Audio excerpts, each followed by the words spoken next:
Hey, we're here for the East Coast Surfing Hall of Fame 30th anniversary of inductions. Can you believe that? At the 50th anniversary of Surf Expo. And I'm here with Rich Price. We're on stage, like we're big time. And it's great to be here. And Rich, you're going to be inducted tonight. I What's know. that mean to you? Well, it's real special. It's real humbling, and sometimes I sit back and I think about, all these people are coming not just for me, but they're coming, I've got like 8 people I chose to come as VIP guests and stuff. They're coming here to see me.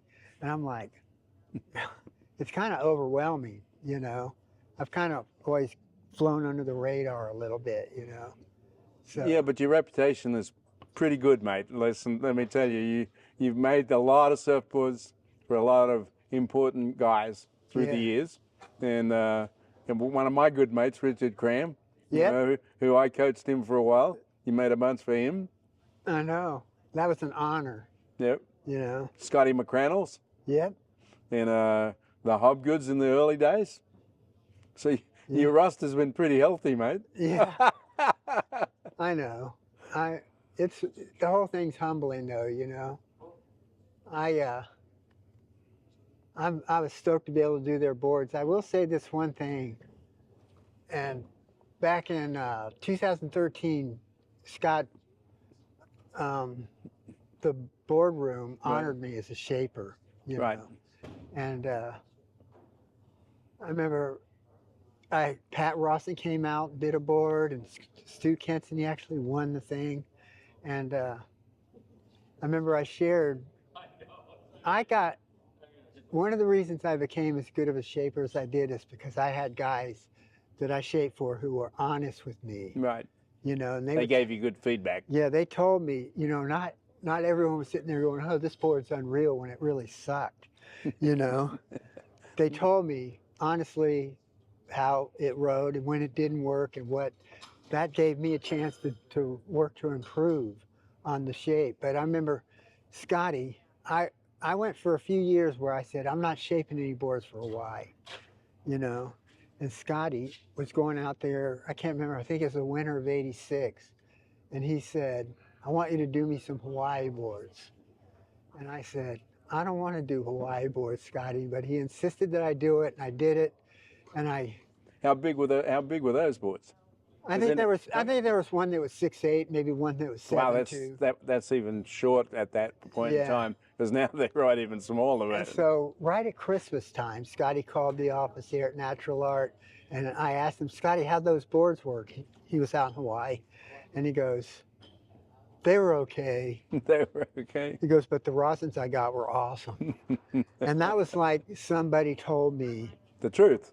Yeah, they told me the truth, but I felt like when my girlfriend in high school told me I really liked somebody else. You know? That's a different kind of criticism, right? Yeah. But Or feedback. I shaped 2 boards for Todd Holland that winter for Hawaii, and he liked them. I shaped 2 boards for Crammy. Crammy goes, well, I'll tell you something, mate. That 7.2 you made me, I think it was a 7.2. He goes, that one didn't go too good. He goes, but the 6.8 you made me was the best 6.8 I ever had over here. So, you know, I'm just saying that honest feedback from all these guys really helped me become better as a shaper. Because everyone's sitting there trying to pump you up and telling you something's good when it's not. How are you going to improve? Well, yeah, you need that feedback, Yeah. and I think if you look at the great shapers of your era, and I would call those Al Merrick and Rusty and that crew, right? Mhm. And you were right up there with those guys because you're on the East Coast. Yeah.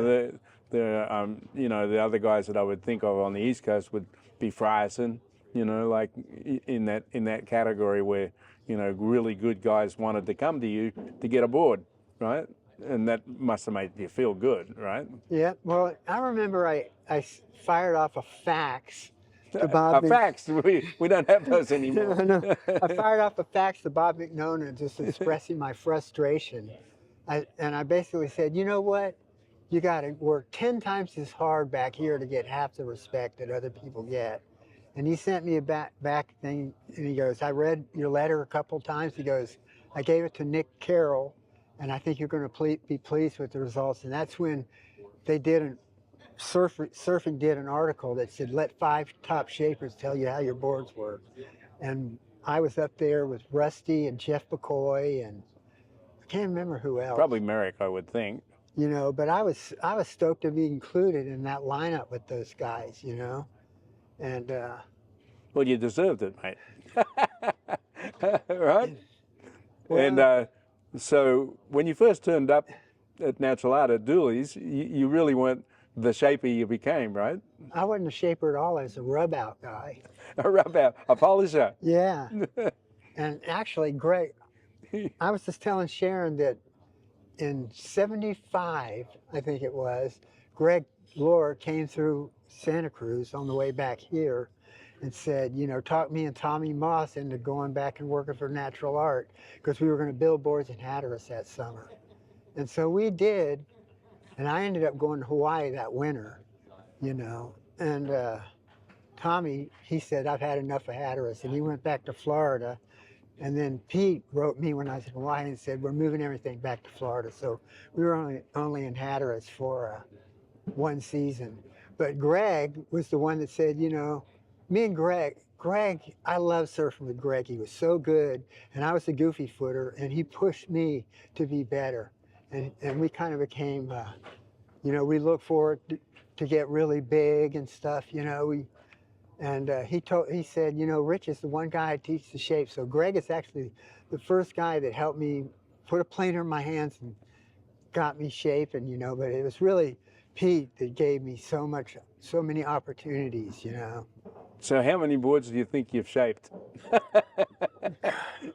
I really wouldn't know. I honestly don't know, you know. All I can say is thousands. Thousands. Tens of thousands. What was a normal day? How many would you do in a day? Well, I usually shot for 40 to 45 boards a week, or maybe 50. So, you know, if I was doing 6 to 8 a day, you know, I was doing good. But I was a typical surfer. I'd let myself fall behind and stuff and get overwhelmed. And then, we're going to Barbados, you know, and I'd have all these orders hanging on the wall. And I remember one time. Pete must have been losing his mind. I remember one time we were going to Barbados, and I was trying to get ahead before he went, and I was so overwhelmed. I can't do anything, you know. But Pete was very forgiving about a lot of stuff, you know. Well, tonight we're going to put you in the East Coast Surfing Hall of Fame. It's going to be a special moment for you, I'm sure. Yeah, it's awesome. And like you said, you got 8 people coming that you can't believe they're coming to salute you. I know. I know. It's never been about me, you know. I mean, as far as stuff like that, you know, and like, a lot of the people that are coming tonight are people that I work out with, you know, at this place called Trinity Fitness where we work out.